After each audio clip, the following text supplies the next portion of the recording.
Well, welcome once again to Story with Joel Johnson. Today we're going to do something a little different. We're going to do a trilogy. This is part one of a trilogy. We're going to talk about the Shawshank Redemption, which was just an amazing movie made several years ago. It was based at a prison called Shawshank.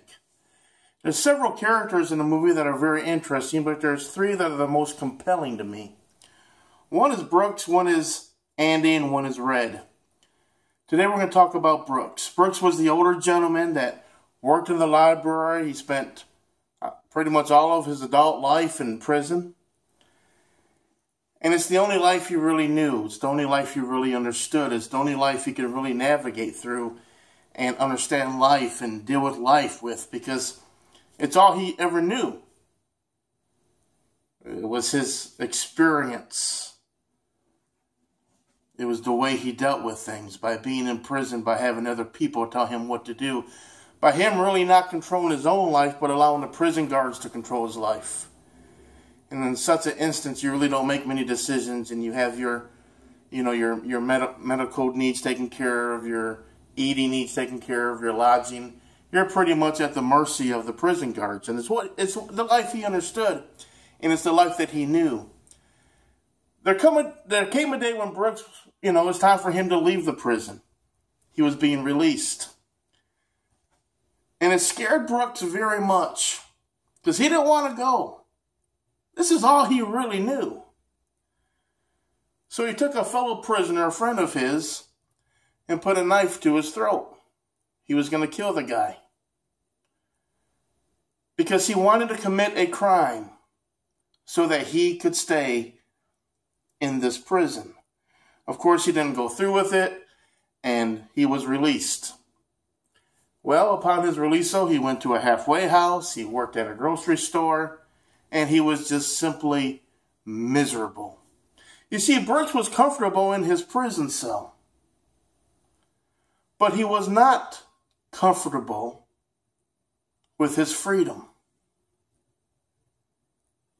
In fact, the character Red, who was played by Morgan Freeman, the narrator of the movie actually, described it this way about prison cells and about the prison walls. He said, these walls are funny. First you hate them. Then you get used to them. And after enough time passes, you get to depend upon them. Think about that. First, you hate the prison. Then you get used to the prison, and then after enough time passes, you become dependent upon the prison. And Brooks, as a free man, committed suicide. Brooks, as an imprisoned man, was comfortable. And such was the case of Brooks. But don't we all, in one way or the other, have our own prisons where we feel safe and comfortable? What kind of prisons? Well, maybe it's a food addiction. Maybe it's alcohol addiction. Maybe, like Robin Williams, you hide behind your comedy. Or maybe you hide behind your anger. Or maybe you hide behind your controlling ways. It could be you live your life through your children instead of living your own life, so you can hide behind parenthood. Maybe you hide behind your job. Maybe you live an unbalanced life and you work too much. But you're comfortable in that prison. Maybe you work a job you hate, but it's become a safety blanket for you. It has become your prison.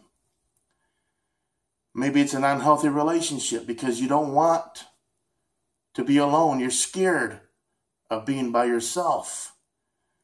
And it becomes your prison. There's a story of a magician who it was told that no lock could ever hold this man. No prison door could ever hold this man. And so he went to the best prison of the day. This prison boasted that nobody could ever unlock our doors. It's impossible. This magician, this trickster said, I can do it. So he goes to the jail cell and he gets shut in there. And basically he was just a great locksmith. He knew how to pick a lock. And so he kept on trying to pick the lock. And after an hour goes by, he's exhausted because of the stress and the anxiety, because he could not pick this lock. He didn't hear the click that he needed to hear. And out of total exhaustion, he leans against the prison door. And the prison door opens up after he put his full weight on it. And it was revealed that the trickster got tricked, because the prison guard said, "We never locked the door. You just thought it was locked." And isn't it true that in our world, it's neither good or bad out there? That our world, our personal world, is not good or bad out there. It doesn't matter what's really going on around us. It's really good or bad by what we're thinking about, by what we're perceiving to be true. As Einstein said, the most important question you can ever ask yourself is if this world is a friendly place. You see, just like the magician, the prison is in our minds. The door was never locked, but in the magician's mind, the door was locked. There's still opportunities in this world, but if you don't believe that, then the door is locked.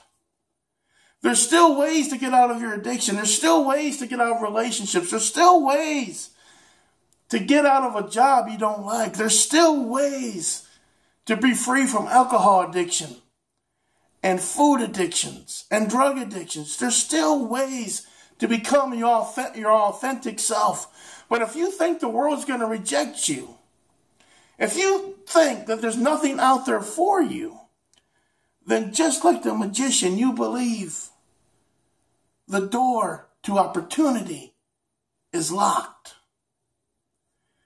So how you see the world is probably the most important thing in your life. Brooks was in prison and he saw his prison as comfortable, as wonderful. But he saw the outside world as terrible. Because see, the prison is in your mind. The problem is in your mind. The troubles are in your mind. It's funny, we can walk down our streets and we can say, big deal. Seen it all before. There's really nothing great here. But if you take somebody that comes from a foreign country who's lived in abject poverty all their life, and they walk down our streets, they look at it all and say, gosh, look at all the opportunities. Look at the amazing technologies. Look how wonderful these people have it. So what I'm trying to say is the prison is in your mind. You got to change your mind. You got to change the way you look at things if you're ever going to be free. The prison may be comfortable, but it's holding you back. Thank you for listening. May God bless you and have a great day.